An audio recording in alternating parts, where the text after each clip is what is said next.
Buenas tardes, damos inicio a nuestro programa Mujeres conforme al corazón de Dios. Este es un programa original de la Iglesia Bautista Reformada del Redentor. Mi nombre es Claudia Uribe y somos un grupo de hermanas que estamos llevando a cabo el estudio del libro Pecados Respetables de Jerry Bridges. En antiguos capítulos hemos estado estudiando y reflexionando acerca de esos pecados comunes que solemos abrazar los creyentes, que no los confrontamos, solemos respetarlos. Hoy vamos a estar hablando en el capítulo de hoy acerca de la ira. El autor del libro nos habla de otro libro que se llama Erradicando la ira. Es un libro de Robert Jones y nos cuenta la perspectiva de él acerca de esto. Él afirma que la ira está presente en todas las culturas y en todas las generaciones a través de los tiempos y que todos la hemos experimentado de alguna u otra manera. La verdad es que nadie puede aislarse de su realidad o ser inmune a su veneno. Es inherente a nuestra naturaleza pecaminosa. Por esto también la encontramos en nuestros hogares y en nuestras iglesias. Por lo general manifestamos la ira con las personas que más amamos. Y ese me parece un punto importante, porque no lo vemos así comúnmente, ¿no? Relacionar como la ira con el amor, como porque hay una relación ahí. Y quizás es por esas personas que nos importan o esos asuntos que nos importan, que nos hacen desatar la ira con más facilidad. Y tiene sentido, porque no tendría sentido que alguien a quien amamos mucho estuviera cayendo, no sé, en alcoholismo, drogadicción, verlo hundirse profundamente y no airarnos. Es difícil pensar en ese escenario, ¿no? Es como si no nos importara y como que no tendría coherencia con el amor. Vamos a definir qué es la ira. El autor del libro nos facilita una definición de diccionario. Dice, es un fuerte sentimiento de desagrado acompañado de antagonismo, expresado con emociones, palabras y acciones pecaminosas, que buscan herir a quien es el objeto de nuestra ira. Pero bueno, ¿qué es antagonismo, no? Porque dice que va acompañado, es un sentimiento de desagrado que va acompañado de antagonismo. ¿Pero qué es antagonismo? Estuve buscando y encontré una definición que me pareció bastante interesante. Por otro lado, el antagonismo tiene un origen etimológico, en el griego concretamente. Deriva del antagonismos, de la palabra antagonismos. Anti es contrario u opuesto. Y agón es combate. Ismos es como el sinónimo de doctrina. El concepto hace como una mención o una oposición, una rivalidad o una competencia que existe entre dos personas, grupos o entidades o ideas.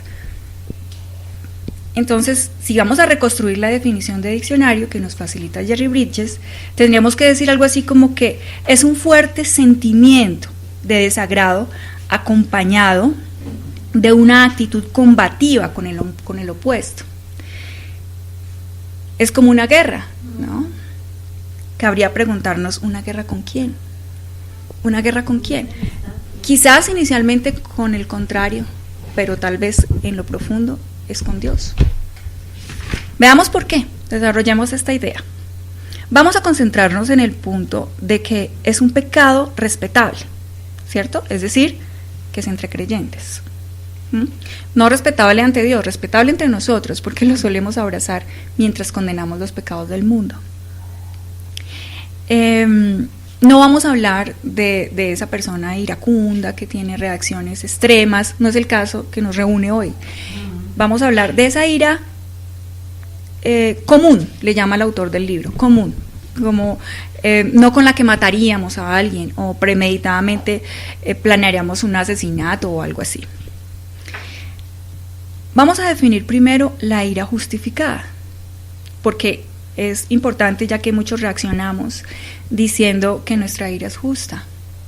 Entonces ese sería un buen comienzo. La ira justa, vamos a definirla con 3 puntos. 1, que es una percepción correcta de la verdadera maldad. Esa es la ira justa. Cabe dentro de una percepción correcta, perfecta de lo que es la verdadera maldad. Una violación a la ley moral de Dios. Segundo, que se centra en Dios, y en su voluntad, no en nosotros y en la nuestra. Yo recuerdo que en mis primeros pasos como creyente me preguntaba en mis meditaciones privadas, esas donde uno se atreve a preguntarse lo que nunca preguntaría en público, me preguntaba como, ¿por qué si es de Dios es buena y si es mía no? ¿Es un Dios ególatra? Esas preguntas de un corazón rebelde. El punto es que nuevamente vamos a que tanto los frutos del Espíritu, las virtudes del cristiano y esos pecados que solemos respetar, ya sea las virtudes, descansan en sus atributos, o los pecados en un concepto errado de Dios que estamos abrazando, o que nos estamos permitiendo en lo íntimo, en lo profundo, que no diríamos en voz alta nunca. El tercer punto, hablando de la ira justa, es que siempre es autocontrolada, siempre se autocontrola, jamás provoca que alguien pierda la cabeza. Vamos viendo cómo no es muy justificada nuestra ira, no es muy justa, no es justa. Ya sabemos que algo no es un poco bueno, ¿es bueno o no lo es?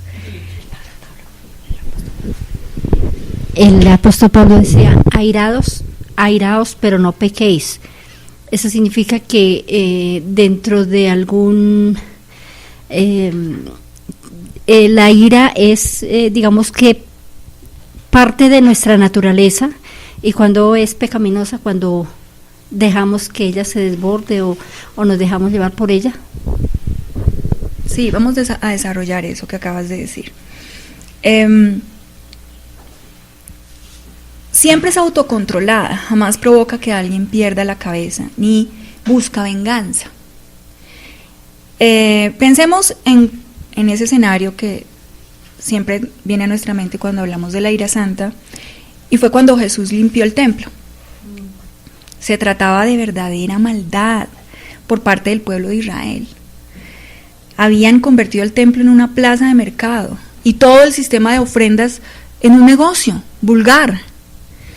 Era justificada, pero no solo por el pecado del otro, porque desde la percepción de Jesús, desde su obrar, desde su sentir, siempre estaba en esta línea, en la voluntad de Dios. Se centraba en Dios, en la voluntad de Él. Sabemos que Cristo es Dios. Y por último sabemos que suya es la venganza. O sea, si habría una venganza justificada, pues es la de Dios mismo. La ira de Dios es una ira santa. Es una ira santa porque Dios es santo, 3 veces santo. Exacto. Y bueno, basándonos en esto, cuando Jesús, en el escenario, pues cuando Jesús limpió el templo, bueno, dijimos que por un lado era un pecado contra Dios. Por otro lado, esa ira se centraba en Dios y en su voluntad. Y por otro lado, y lo más importante, es que suya es la venganza. El autor del libro menciona que no es repetitivo estos casos. Es decir, no es un caso continuo que encontremos de la ira de Dios. Sin embargo, sabemos por qué. No es que este atributo sea poquito o algo así, o poco expresado. Es que ese es su plan, contener su ira hasta el día del justo juicio. ¿Sí? El hecho es de que respondamos al pecado real de otro no significa que nuestra ira sea justa. Es decir, no cuando comparemos lo que Cristo hizo al entrar al templo, que era un pecado real, era verdadera maldad del pueblo de Israel. No podríamos pensar, no, pues es que lo que me está haciendo el otro es verdadera maldad. ¿Por qué? Una vez más vamos a los atributos de Dios. Es más probable que esto se base en cómo el pecado del otro me afecta a mí. Pensemos en una mujer que fue víctima del adulterio de su esposo.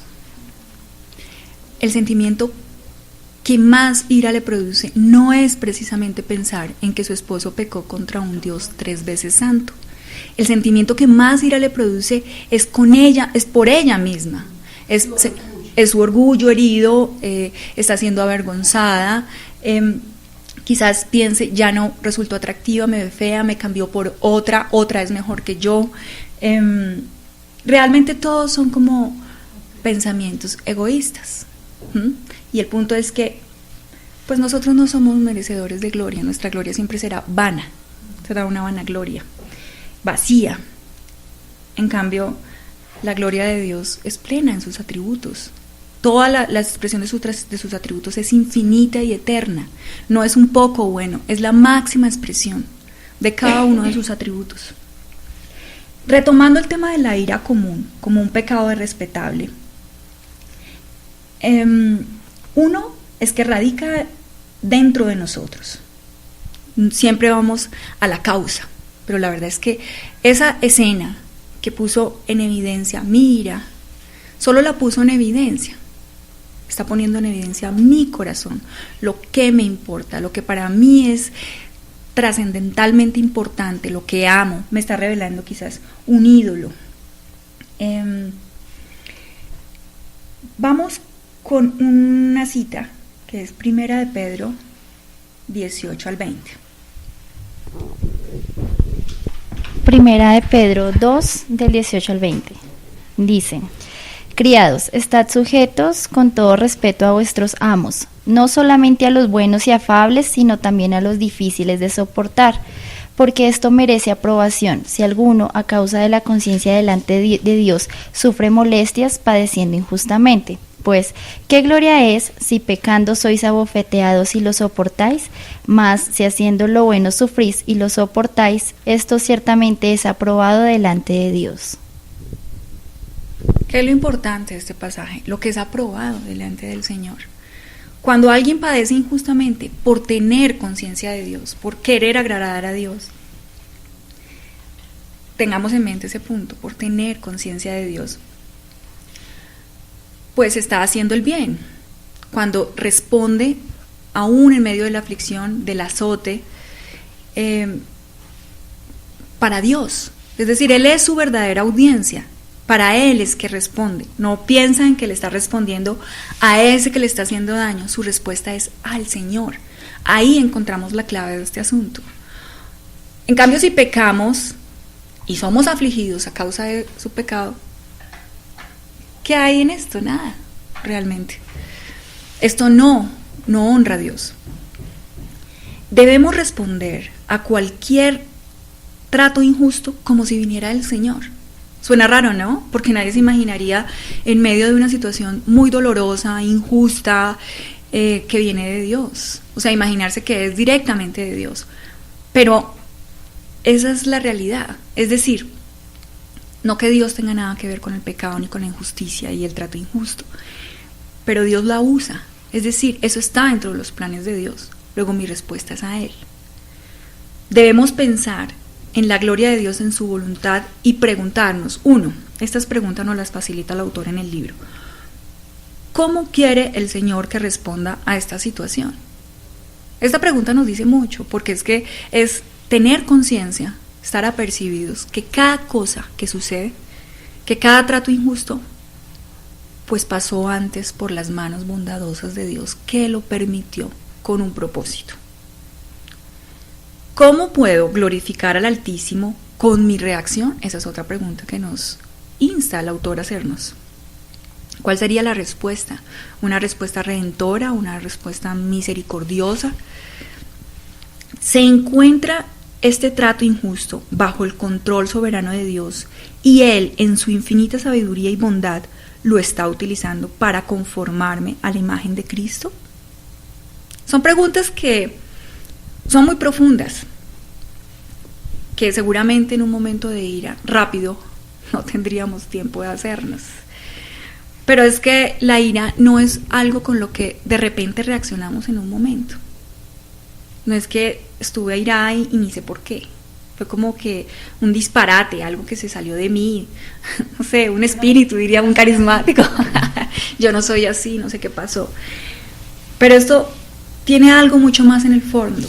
Me gustaría que me ayudaran con la cita de Salmo 37:4.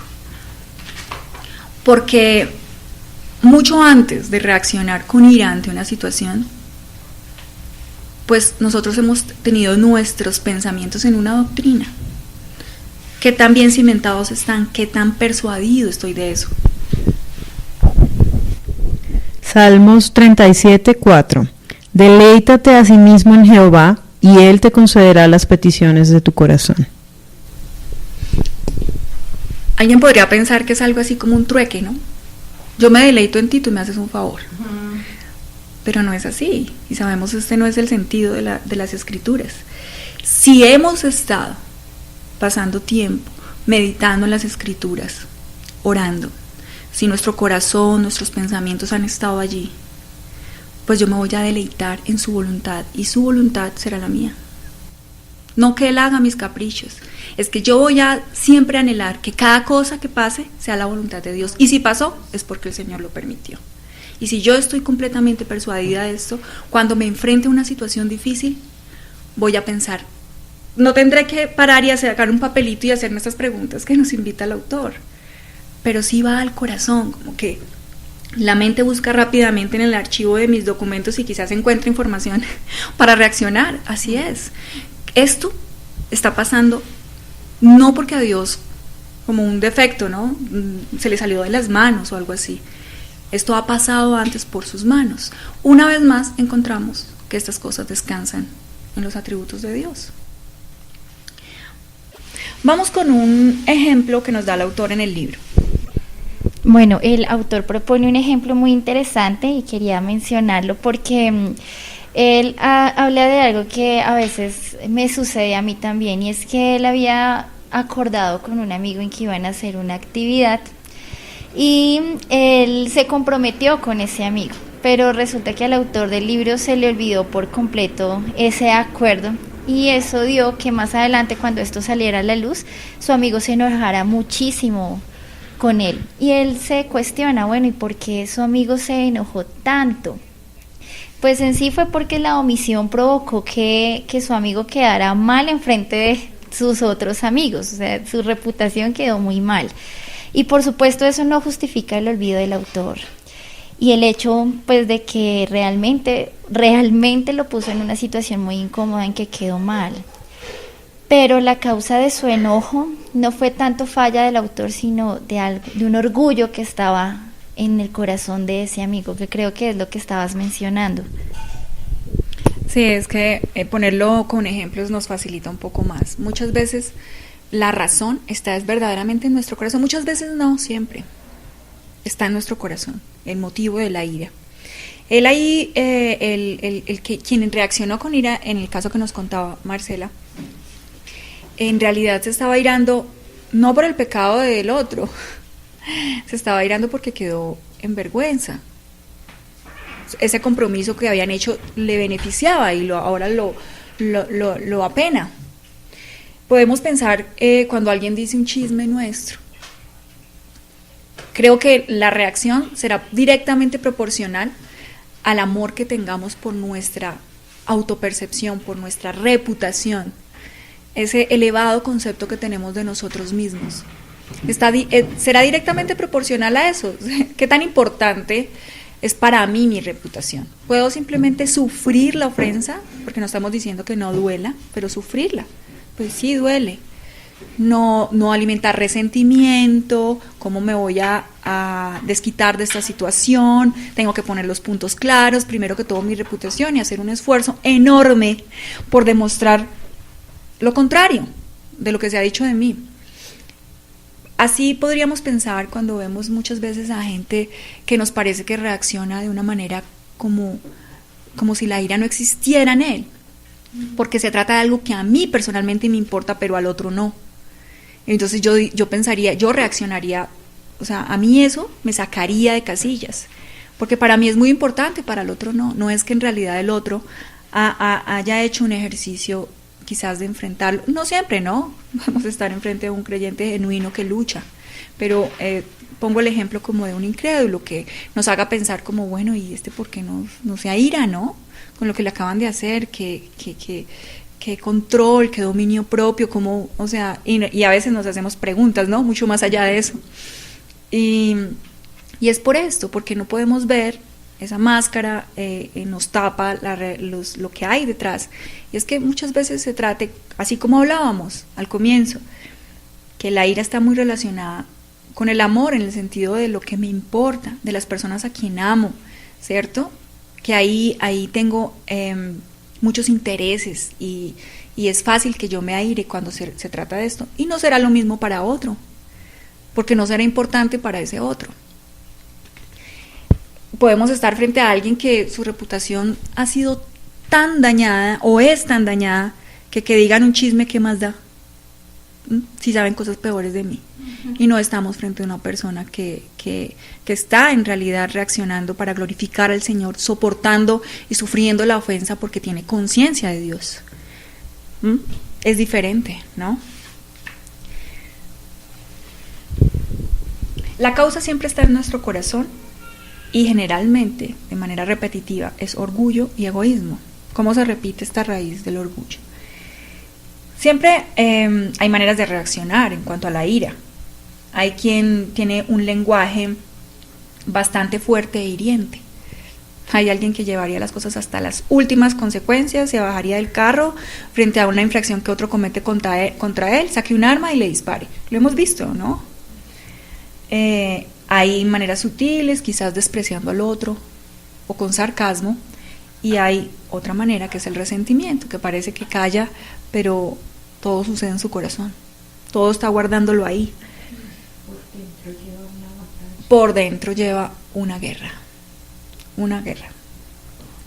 ¿Cómo tenemos que manejar la ira? Es una pregunta que tenemos que hacernos.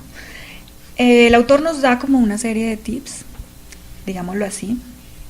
Uno es reconocerla. Creo que eso es lo que debemos hacer ante cualquier pecado. Porque cuando lo reconocemos, cuando lo confesamos delante del Señor, estamos poniéndonos de acuerdo con Él que es un pecado, que es una afrenta contra Él. Y nos obliga a meditar de qué manera, y quizás acercarnos un poquito a ver el pecado como Dios lo ve. Segundo, preguntarnos por qué nos airamos. ¿Qué fue en realidad aquí en silencio, ante quien no me puedo esconder delante del Señor, en mi oración? El que conoce mi corazón completamente desnudo, mejor que yo. Él es el que me está ayudando a mí a que yo lo vea, porque no lo puedo ver. Cuando se trata del pecado, a nosotros nos cuesta muchísimo. Preguntarnos, ¿fue orgullo lo que me llevó a reaccionar así? Sí, el otro pecó contra mí, contra Dios, contra mí, pero ¿qué es lo que más me duele? Hirió mi orgullo, un motivo egoísta, porque todo lo pensaba de otra manera, o un ídolo que queremos defender, que hemos levantado en nuestro corazón y que queremos defender a toda costa. Caben todas estas preguntas delante del Señor en esos momentos profundos de oración, porque de Dios, ¿quién se puede esconder? Y nuestra tarea, más que escondernos, es permitir que el Señor nos muestre esas cosas que no queremos ver y que el Señor está comprometido en mostrarnos.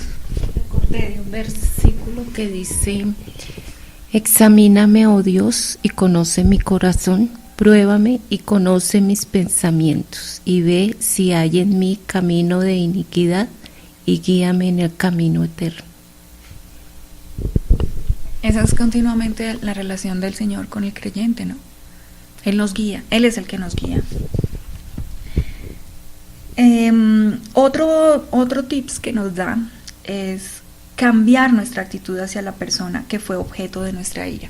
Mientras meditaban esto, y porque por supuesto puedo ponerme en el lugar de esta situación en la que he ofendido a alguien, creo que la parte más difícil, porque es humillante, ¿no? Tener que reconocer que todo lo que dije, te estoy pidiendo perdón, es decir, me equivoqué.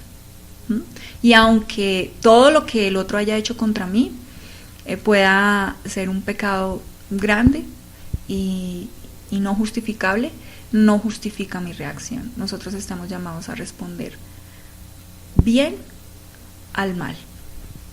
Vamos con Efesios 4:32 y por otro lado con Colosenses 3:13. Efesios 4:32 dice: antes, sed benignos unos con otros, misericordiosos, perdonándoos unos a otros, como Dios también os perdonó a vosotros en Cristo. Ahí está la razón por la que tenemos que perdonar al otro. No nos está pidiendo perdón a lo que nos insta el autor en cuanto a cambiar nuestra actitud con esa persona que fue objeto de nuestra ira. No se basa en si el otro merece mi perdón, si me pidió perdón, si está arrepentido. Se basa en que Dios me perdonó a mí. Y de gracia recibo, de gracia doy. En eso es que se basa. Somos doctrina, lo hemos dicho acá un montón de veces. Cada que respondemos a algo, estamos desarrollando una doctrina que hemos abrazado. Vamos con Colosenses 3:13. Soportándoos unos a otros.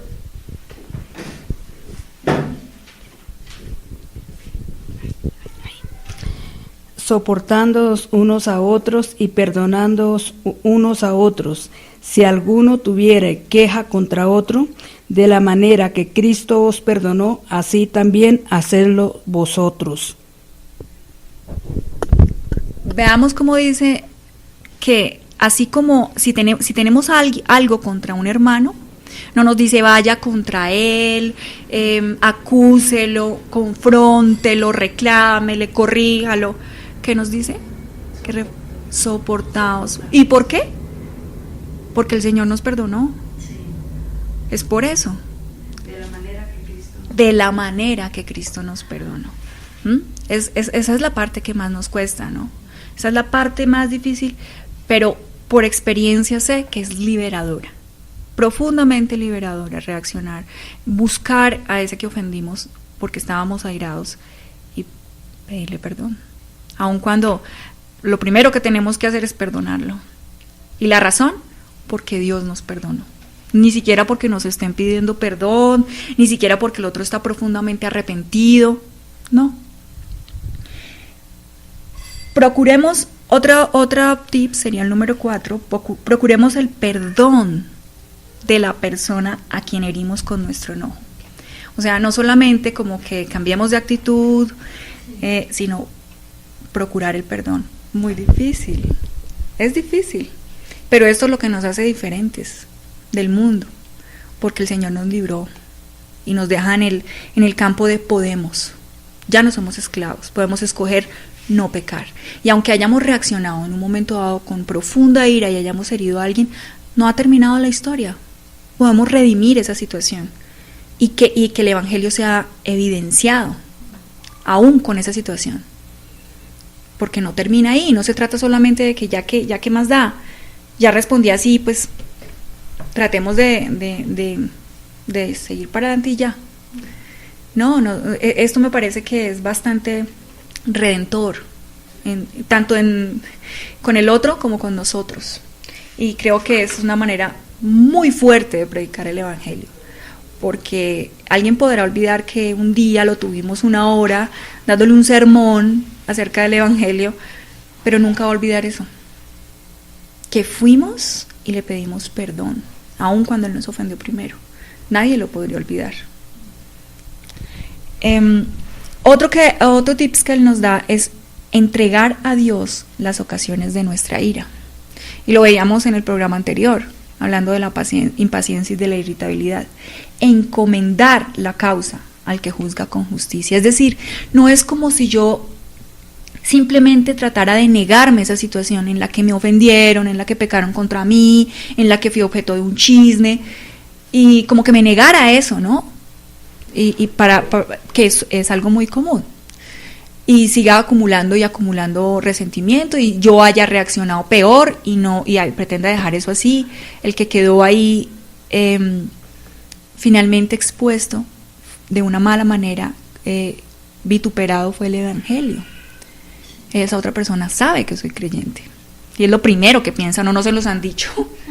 Eso que es cristiana. Y eso que es cristiana. Yo creo que eso es una espada que atraviesa y duele profundamente. Pero no es como voy a dejar esa situación así, como ¿qué más da? Voy a ser tolerante con esa frustración que me provoca todo eso.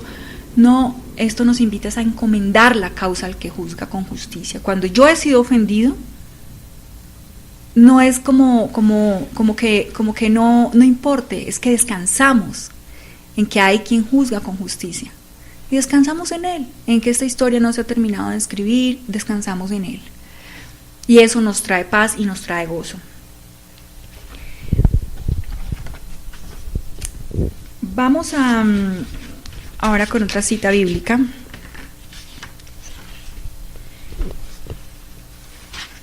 Bueno, acá hay un ejemplo que también me gustaría que lo abordáramos, que nos da el autor. Es que también hay una situación que se presenta y es que hemos hablado de cuando yo me enojo con los demás que me han hecho algo, pero hay cosas que no dependen de los demás, sino que hacen parte de la soberanía de Dios. Entonces podemos decir que Dios es el que tiene la culpa y que me enojo contra Dios. En el libro hay una serie de ejemplos y yo los he escuchado también mucho en mi vida profesional, y es una situación que narra el autor en que había una señora que está sufriendo a causa de un cáncer y es muy doloroso, y es una creyente que casi que ha entregado su vida, y el muchacho le decía al autor: después de todo lo que ella ha hecho por Dios, y así es como Él le paga. Y muchos sí tienden a culpar de Dios. Por ejemplo, si Dios es tan bueno, ¿por qué permitió que a mi hijo le pasara esto, que a mi hija la abusaran? Y en psicología sí se ha mencionado en muchas ocasiones que está bien uno como sacarse esa ira y hacerle una carta a Dios en donde le digo: tú tienes la culpa, tú por qué eres así, como un ejercicio casi que terapéutico. El caso es que sabemos que esto es pura blasfemia, que alguien que está enojado con Dios está haciendo realmente es un juicio moral a Dios. A Dios, esto suena horrible, esto suena tremendo. Es como acusarlo de pecar contra nosotros, al abandonarnos o al tratarnos injustamente. También es la respuesta al pensamiento de que Dios nos debe dar un mejor trato que el que estamos recibiendo. Y como resultado ponemos al Señor en el banquillo de los acusados. Tremendo. Uno puede darse cuenta cómo quizás muchas veces el incrédulo también está apercibido que las cosas vienen de Dios.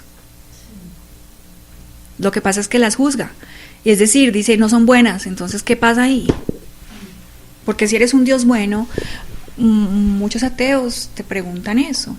¿Por qué si su Dios es un Dios bueno permite tanta maldad? Y hay tanta equivocación ahí, pero están apercibidos de algo. Dios lo permite y no están equivocados, Dios lo permite. Somos nosotros los creyentes lo que a veces como que no lo olvidamos, ¿no? Lo olvidamos y no estamos persuadidos de eso. ¿Podríamos llamar a esto pruebas que Dios nos manda? Pruebas entre otras, es decir, todo lo que pase, ya sea que estamos siendo probados o que simplemente el Señor está formando un carácter cristiano en nosotros, la imagen de Cristo en nosotros, cualquier cosa es porque el Señor la permitió o porque corresponde al curso de las cosas como Él quiere darles en sus propósitos eternos, aunque no tengamos la respuesta exacta, porque uno podría pensar, pero ¿cómo esta situación me va a formar? ¿Sí? ¿Cuántas veces no nos ha pasado que no podemos encontrar cómo algo difícil pueda ser formador? Aunque no lo comprendamos, podemos aguardar por las respuestas, porque si un día vamos a estar en la presencia del Señor donde no habrá llanto y donde no habrá dolor, es porque vamos a comprender muchas cosas que hoy no podemos comprender. Los creyentes a veces pueden tener y tienen episodios momentáneos de ira contra Dios. Lo que pasa es que jamás lo diríamos en voz alta. El autor dice, yo mismo los he experimentado, pero debemos reconocer rápidamente que son momentos de pecado y debemos arrepentirnos, porque siempre debemos traer todo pensamiento cautivo a Cristo. No quedarnos ahí como que sí, tengo rabia con el Señor por esto, y aunque no lo dijéramos, cuando un hermano se acerque a darnos aliento, consuelo, vamos a tener una respuesta como queriendo decir, no estoy de acuerdo con Dios, tengo rabia con el Señor por esta situación. Aunque no lo dijera con palabras textuales, sí está entre líneas. Tampoco es un llamado a que embotellemos nuestros sentimientos y que vivamos separados de Dios. No, esa no es la solución bíblica. La respuesta radica en la confianza fundamentada que tenemos en la soberanía, en la sabiduría y en el amor divino. Vamos con... acá no hay una cita bíblica, perdón. Eso es lo primero que tenemos que hacer. Segundo, debemos presentar nuestra confusión y perplejidad a Dios de una manera humilde y confiada. Exponer nuestro corazón. Estamos perplejos, esto que nos pasa no lo comprendemos, nos duele, nos cuesta, o algo nos ofendió.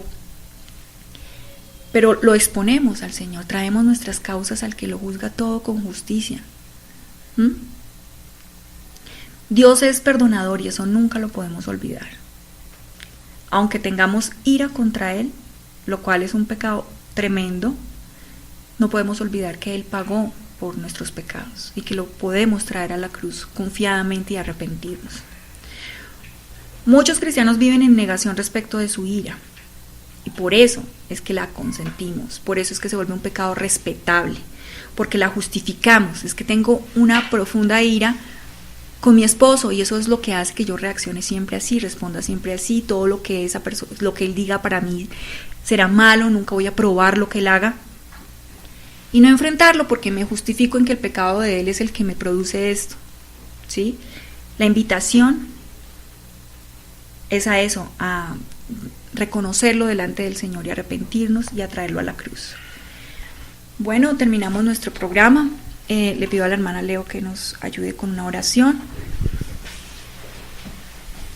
Soberano Señor y Padre nuestro, gracias te damos por estas exhortaciones que nos das a través de tu palabra.